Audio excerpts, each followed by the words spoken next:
What up, yes? Remy Ma, the ruler's back.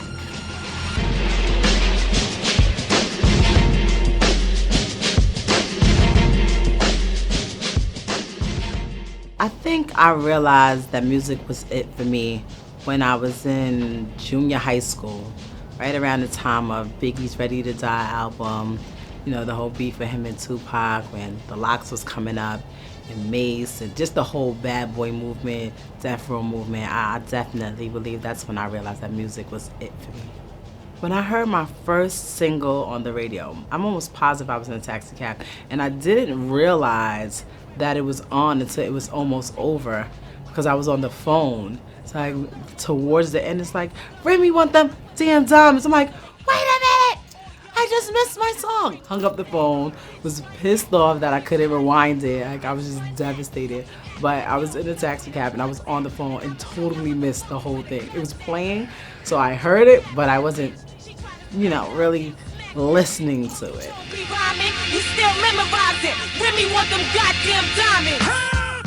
A defining moment in my career, I would say, is definitely when, Lean Back, the record that I have with Fat Joe, was at its peak. We were able to get so many doors opened just off of the success of one record, like certain award shows that we were doing, certain concerts that we were on. I just saw a different side of, the music industry that I probably wouldn't have been able to see if I didn't have such a huge record. Relaxing now, that's what the hell I call a chain reaction. See, money ain't a thing, we still the same. Flows just changed, now we about to change the game. Said my don't dance, we just pull up our pants and do the rock away. Moving around with Terrace Scott was so cool. One, I was the only girl, like most of the time. Sometimes, Joe's wife would be there. But for the most part, it was just me being the lone solo female with a whole bunch of crazy guys, and I just pretty much was a spoiled brat. Lean back, lean back.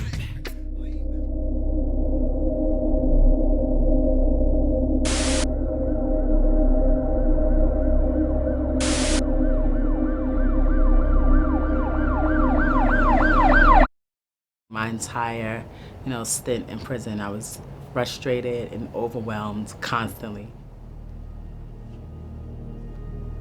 I didn't really even have time to process what was actually going through my mind when I found out that I had to do time, and so much of it.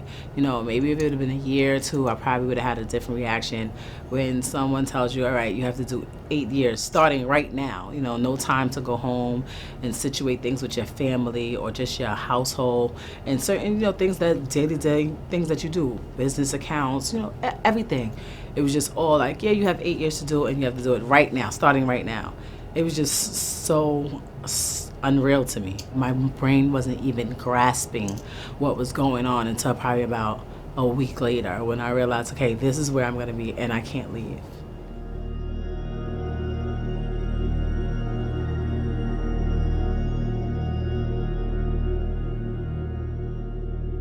While I was away, I definitely had time to reflect on things, and there were numerous things that I wanted to change about my life, just more so about me. I definitely decided that I wanted people to see other sides of me besides just, the very aggressive, hardcore Remy Ma side that everybody had about me.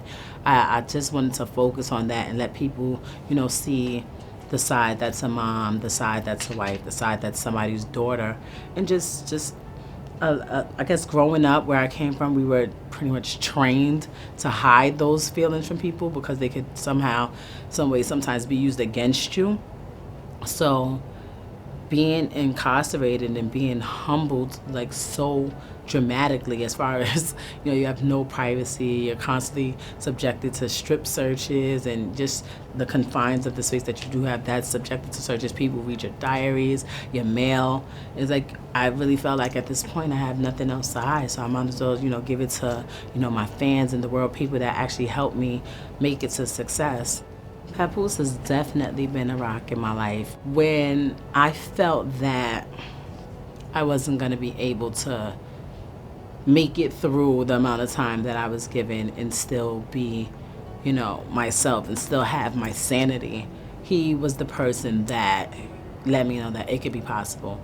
And stuck by my side every part of the way, holding my hand, making sure that, if anything happened, he would be there. That, of course, by the grace of God, I was able to, stay as close to me as I am. I would definitely like to include this lady. She's in the prison that I was in, and she has, I think, 2 consecutive terms of like 45 to life. And when she came to prison, she was about 16, 17 years old. And I found this out for the first time because her name starts with an R, her last name is Smith, like mine. And I got her mail by accident. And in prison, the numbers that they assign to you so that they can identify you, it starts with the year that you were arrested, and then it's followed by whatever number you are coming into the prison. Like mine was 08, 0485, meaning that I came into the prison in 2008 and I was the 485th person processed. Her numbers were 80, and then the other 4 numbers that stated what time she came in, so which means she had been in that prison since 1980.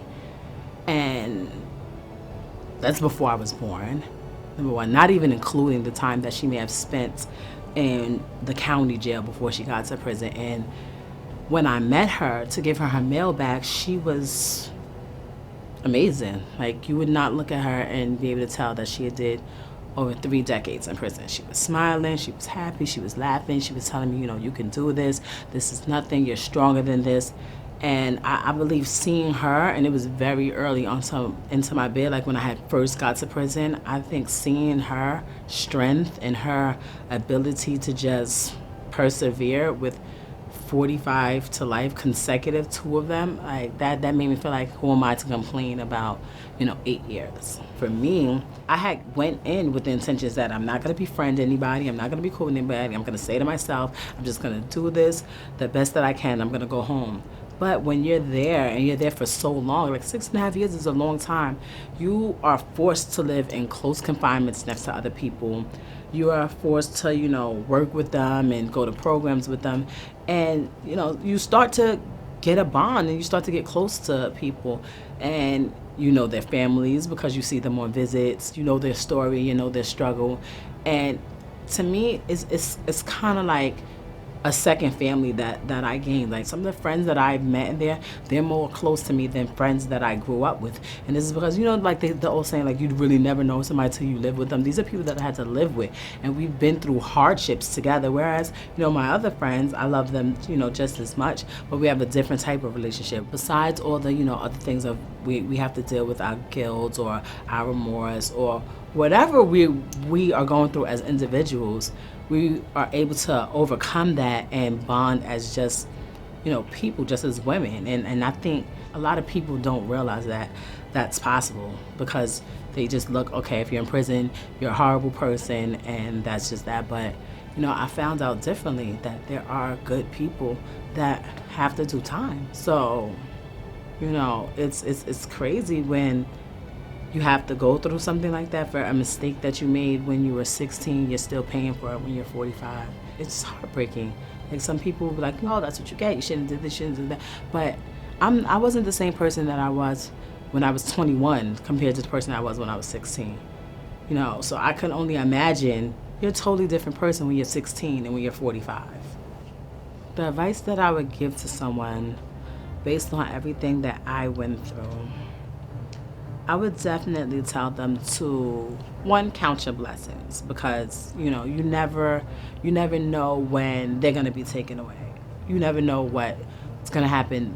Never mind tomorrow. You never know what's gonna happen within the next hour or later. Anything can happen. So now that I'm actually home, I live every day like it could be taken away from me tomorrow, because it's happened to me before. And I was thinking about, like, I wonder, what was the last song that I heard before I was in jail? Who was the last person that called on my phone? And I was asking myself these questions, and I couldn't answer just simple questions as who was the last person I spoke to on the phone, because I was moving so fast. So I would definitely say, take your time and enjoy your moments, and just live your life the best way that you can for right now, but that you wouldn't be, ashamed of in the future.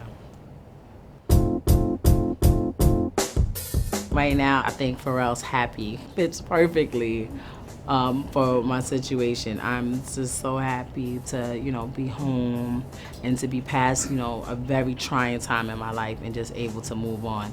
I wake up happy, I go to bed happy, I wake up in the middle of the night, like, oh, I gotta use the bathroom.